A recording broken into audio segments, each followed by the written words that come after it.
हकमैर की next episode में आप लोगों को दिखाया जाएगा कि वकार आता है वेसा के पास आकर बात करता और कहता है कि जब अब वहाँ पर तुम्हारा कोई भी नहीं रहता, बच्चा तुम्हारा जहाँ पर आ चुका है, तुम वहाँ पर अपनी फैमिली के पास क्यों जाती हो। वेसा जब से बात सुनती तो समझाने की कोशिश करती है वकार को, उससे कहती है कि देखो वकार, मेरी वहाँ पर मम्मा रहती है, मैं अपनी मम्मा को अकेला तो नहीं छोड़ सकती ना। अब कैसी बातें कर रही हैं आप, इतना मेरे ऊपर शक कर रहे हैं। तो आगे से वकार जब से बात सुनते हैं तो साफ अल्फाज में वेसा को इनकार कर रहे तो कहते हैं कि मैं कोई शक तुम्हारे ऊपर नहीं कर रहा, लेकिन जो बात सच है वो मैं आपको समझाने की कोशिश कर रहा हूँ। आज के बाद आप ऐसे इस घर में नहीं जाएंगे। वैसा कहती है कि ठीक है, मैं नहीं चाहूँगी, मुझे कोई इतराज़ नहीं, लेकिन मेरी एक शर्त है। तो आगे से फ़ौरन जो बेदवकार वो कहते हैं कौन सी शर्त है। तो वैसा कहती है कि मैं फिर मम्मा को यहाँ पर लेकर आ जाऊँगी, क्या आप बर्दाश्त कर पाएंगे, क्या आपकी बेगम बर्दाश्त कर पाएगी। वकार कहते हैं कि पहले ये सब कुछ आप मेरी माँ से और वालिद से पूछ लो, उसके बाद अगर वो ज़्यादा दे दे तो मुझे कोई इतराज़ नहीं। तो आगे से साफ अल्फाज में उससे इनकार करती और कहती है कि बात करने का कोई भी फ़ायदा नहीं है, मुझे नहीं लगता कि आपकी फैमिली इजाज़त देगी।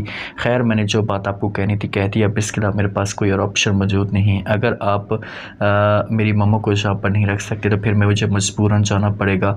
आप जो भी फैसला लें, आपको बुरा लगता है अच्छा लगता है, मुझे किसी किस्म का कोई भी इतराज़ नहीं। तो इस मामले पर बहुत ज़्यादा वकार को गुस्सा आता है, लेकिन वो कुछ भी नहीं करता और वैसा यही बात कहकर यहाँ से चली जाती है। दूसरी तरफ आप लोगों को ये भी दिखाया जाए, अहमन के पास ज़ोबी आती है और आकर बात करती है और कहती है कि तुम मुझे सब कुछ सच सच बता दोगी तो मैं तुम्हारी सपोर्ट करूँगी।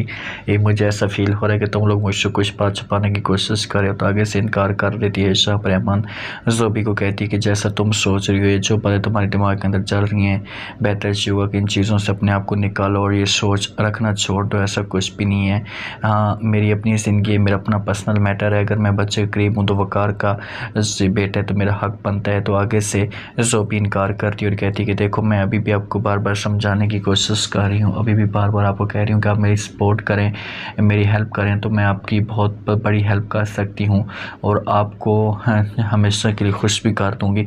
आगे से अम्मा इनकार करती है और कहती है कि देखें ज़ोबी, आप जैसा चाहती हैं ऐसा कभी भी नहीं हो सकता, मैं कभी भी वो वैसा भाभी को धोखा नहीं दे सकती, मर जाऊँगी।